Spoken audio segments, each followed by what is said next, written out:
Hello and ciao there, olive oil lovers. Welcome to another episode of Zucchi Recipes. Today we're going to be making a typical Italian chocolate cake called Torta Caprese. It uses chocolate, almond meal, and instead of using butter, which is in the typical recipe, we're actually going to be using extra virgin olive oil. The olive oil just creates this wonderful fruity notes that I think pairs so well with the bitterness of the chocolate. So let's get into it.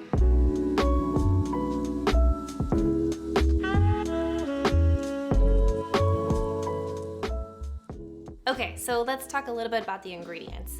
We have 250 grams of ground almond or almond meal. If you can't find almond meal at the store, all you need to do is just finely blitz them in your food processor for just a few seconds until you get sort of this mealy texture. Then we also have 250 grams of really good quality dark chocolate, which I've chopped up and put in this glass bowl here.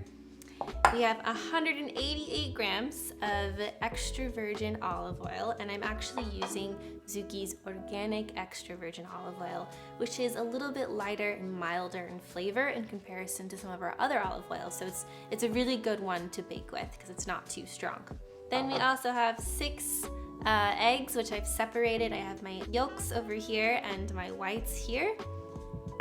And then we have 250 grams of pure white sugar and a teaspoon of salt. The first thing that we're going to do is preheat our oven. I have it on to 325 degrees Fahrenheit, and I'm going to also line a round cake pan and grease it with just a little bit of olive oil. So I have some parchment paper here on the bottom, which will really help when I go to turn the cake over after it's done. And we're just gonna pour just a tiny bit, a little drop of olive oil on the bottom here, and I'm just gonna swish it around with my hands to coat the pan to keep this cake from sticking. So just fairly gently, you're gonna rub this around, and then you really wanna get it also on the sides since the cake is gonna rise up a little bit and touch all sides of the pan. Okay, so I have my pan fully greased. We can start mixing up our ingredients. So you might be wondering why I just used all grams and weight for these ingredients.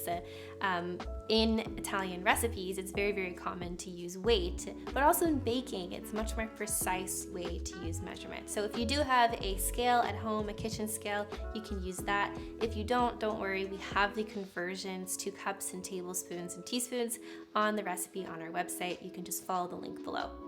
So the first thing that I'm going to do is I'm going to put my chocolate on a bain-marie. I have a pot of water that's on medium to low heat, and then a glass bowl with the broken up chocolate inside melting on the stove. And I'm just going to stir that every once in a while just to make sure that all the little bits are melting, and once it's fully melted, we'll be able to start incorporating the rest of the ingredients.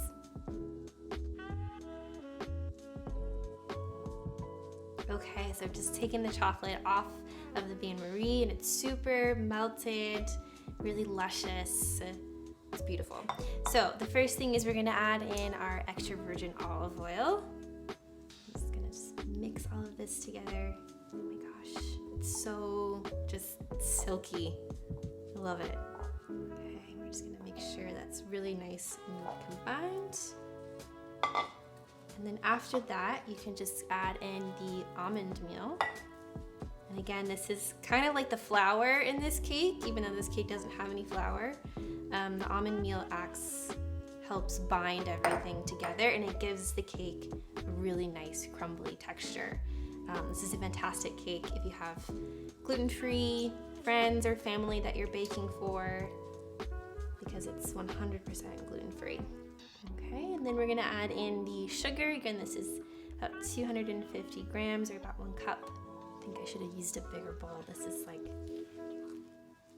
so full already. And then we're gonna add in the salt, which will just really help bring out the flavors of everything. And never bake without salt, because it truly is that one ingredient that can make a huge difference. Okay, and then the last thing that we're gonna add before we do the egg whites are the egg yolks. And the key thing here is that you wanna make sure that the chocolate mixture has cooled off just a little bit, otherwise it will actually cook your egg yolks, and you don't want that. So just give it a minute or two to cool after you pull it off the hot water. This cake is so awesome because it's so simple. Like there are only 5 or 6 ingredients and you can do it all just basically in one bowl. So it really only takes a few minutes to make. Okay, and the very last step that we're gonna do is we're going to beat our egg whites until they're really nice and fluffy, and then we'll fold them into the mixture.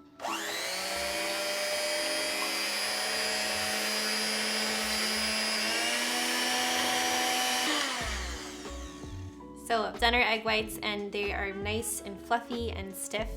This is gonna help the cake rise and give it a lot of air and texture.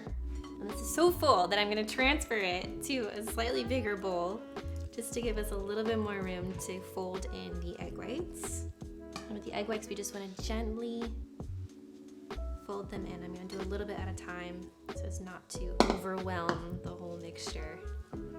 You can already see how much air the egg whites are incorporating into the whole cake. This is what's gonna help it rise and become a nice fluffy cake texture.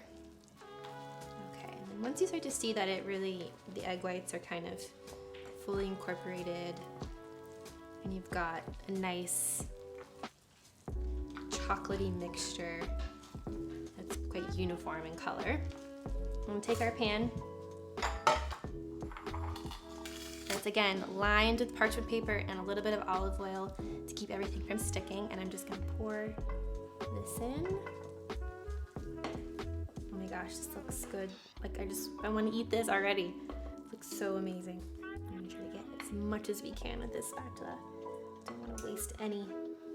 Once we have it in there, I'm just gonna give it a little shake just to make sure everything is nice and spread out. So we've got it in our pan. We're gonna bake this in the oven at 325 for about 40 to 50 minutes, and we'll know when it's done when we stick a knife inside and it comes out clean.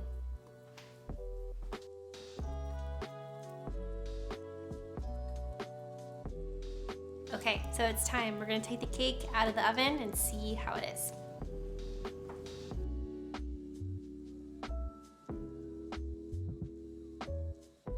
I'm gonna just let her cool just for about 10 minutes or so, and then we're gonna flip her over and put her on our cake stand. Okay, so now we're gonna pour some powdered sugar on top for the final finish.